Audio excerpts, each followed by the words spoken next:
Hello, Chase London here to talk to you about philosophy. If you're looking for some real professional insight on philosophy, this is not it. This is simply a reflection of what I currently understand about this ever-evolving subject. This past week I consumed an array of philosophical content stemming from videos, articles, quote analyses, and peer insights. Before this, I knew a less than average amount about philosophy and what it really means. I always thought it was meant for those who tend to think they're better than everyone else. Boy, was I wrong. One of the most significant ideas I took away from everything I soaked up this week is that philosophers embrace wrong. In fact, their willingness to be wrong has greatly profited humanity. They put themselves and their ideologies out there to be tested, criticized, and ultimately disproved. Basically, philosophers understand that what they know or think they know might be dramatically different from what others might know or think they know.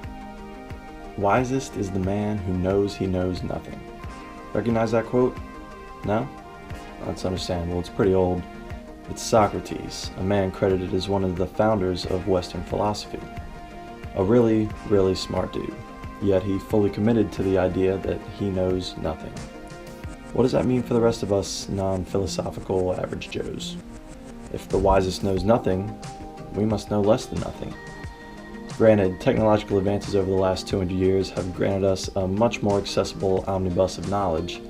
Compared to today, those guys like Socrates and Aristotle had radically different notions on what they deemed factual and not. At least Socrates had the courage to acknowledge that he and many others like him were totally wrong. What drives humanity today to believe that we're so right about everything? Is it an abundance of shallow confidence or just plain ignorance? Arrogance is another good one.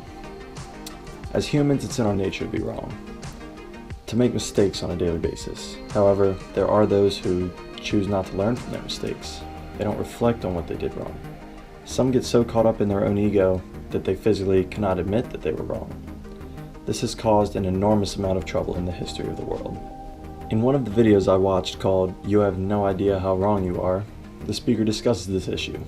Apparently, former US President Woodrow Wilson had a disorder called anosognosia that developed after having a stroke in office. Anosognosia is a deficit of self-awareness, a condition in which a person with some disability seems unaware of its existence. This significantly affected his judgment because he refused to acknowledge that he was wrong in any facet. This eventually resulted in the collapse of the League of Nations, which, as you may well know, ignited World War II. Now, that video was close to 30 minutes long. I had to watch it twice just to comprehend it all. The Woodrow Wilson example was one of the more extreme topics discussed in the video, but there is a plethora of mind-boggling factoids that I recommend you all to watch. I'll make sure to include the link below. Another awesome piece of content I consumed this week was an article called "Why Philosophers Make Formidable Entrepreneurs."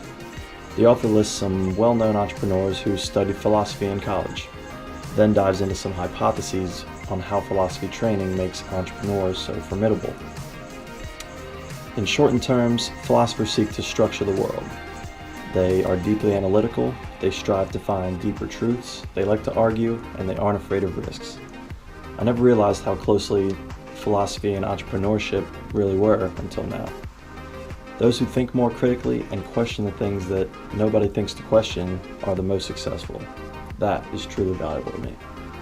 This is what I define philosophy as now that I've self-educated a bit. Philosophy is the voluntary and critical exploration of ideas, thoughts, and concepts that make up the world as we know it. This is a subject that retains the capacity for an infinite amount of interpretation. Every human has a unique thought process that they will use to ponder and question things as they so please. I believe that we, as humans, aren't meant to know everything. I'm relieved to know that there are really smart people who understand that, like Socrates. Philosophy is an incredible subject that I have a newfound passion for.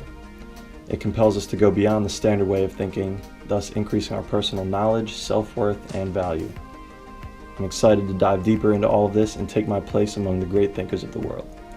Thanks for watching. Stay tuned throughout this next week as I plunder through the nuts and bolts of critical thinking and reasoning.